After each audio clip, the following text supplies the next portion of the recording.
बचने वाले शाकाहारी राम थे, चाहते तो खा सकते थे मांस पशु के ढेरों से, अरे पर उनको प्यार मिला सबरी के जूठे पैरों में। का चक्षु दर्शनधारी थे और गोवर्धन पर भारी थे, मुरली से बस करने वाले गिरधर शाकाहारी थे।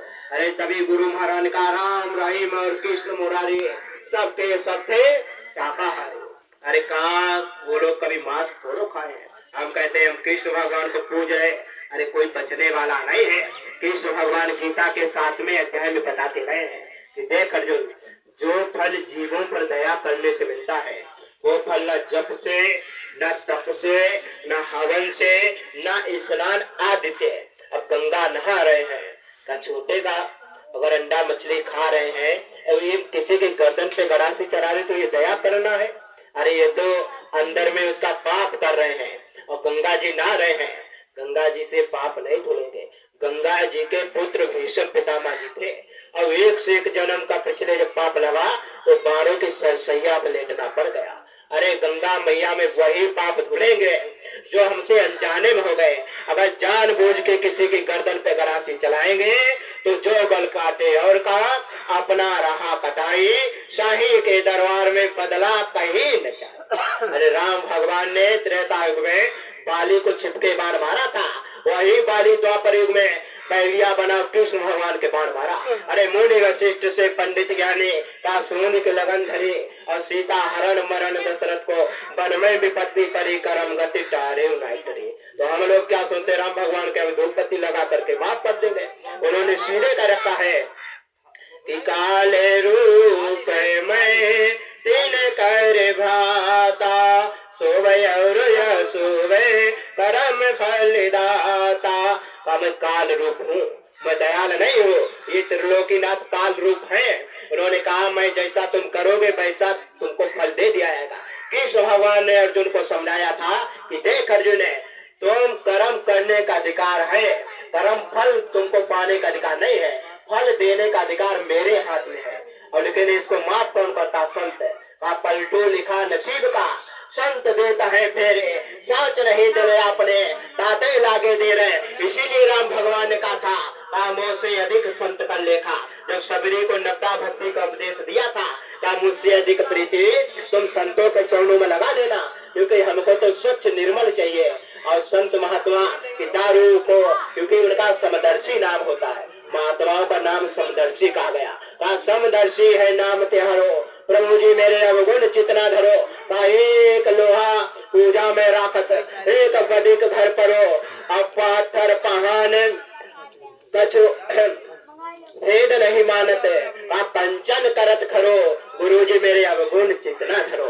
का मीठ खाने वालों को भी, छोटी जाति वालों को भी, पढ़े लिखों को भी, अनपढ़ को भी, जमान को भी, सबको संत हृदय से लगाते, सबको धोते हैं और नाम दान देकर के माला पकड़ाते हैं। अगर संत महात्मा ये काम ना करें तो राम भगवान को कौन प्राप्त कर लेगा? चाहे ब्रंथ संकुर्विन भवनी तरह न कोई, चाहे ब्रंथ शंकर सम हुई, तुम साधना हवन यज्ञ करके सिद्धियां तो प्राप्त कर लोगे, पर्चा बना के बात बता दोगे, किसी की बीमारी ठीक कर दोगे, लेकिन इस संसार सागर से तुम्हारा वार नहीं हो सकता है।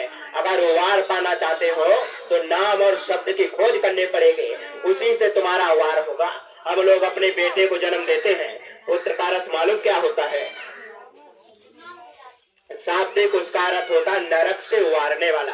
अब वो पुत्र क्या नरक से उबारेगा जो खुद ही नरकों का रास्ता खोल रहा।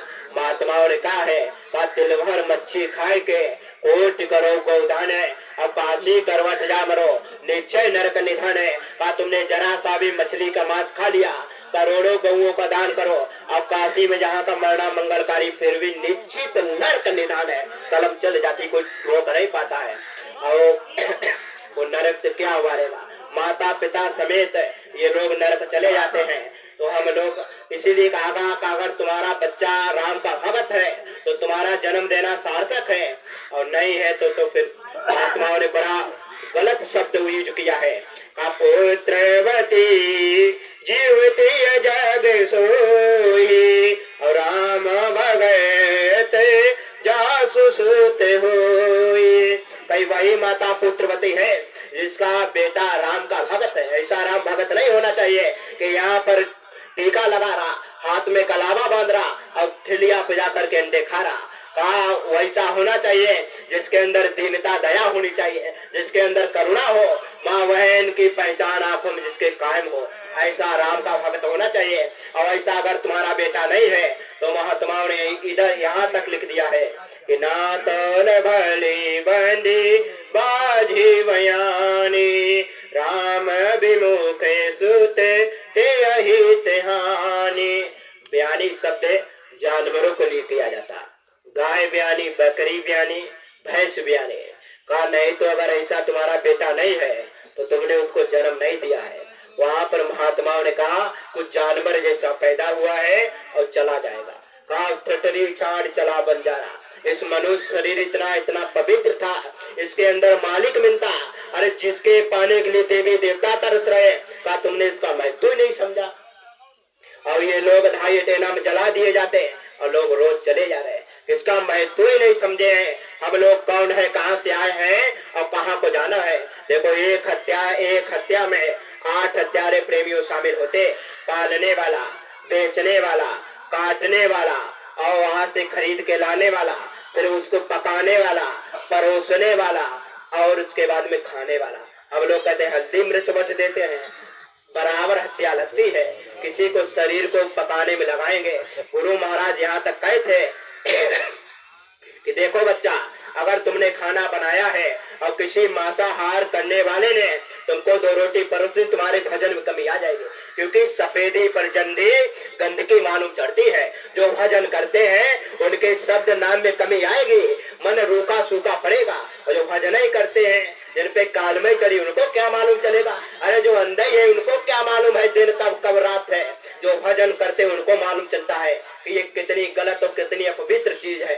अरे प्रेमियों, लोग कहाँ से कहाँ गिर गए। हम लोग राक्षस तब भी ठीक थे, वो गर्भ नहीं खाते थे। हम लोग राक्षसों से भी ज्यादा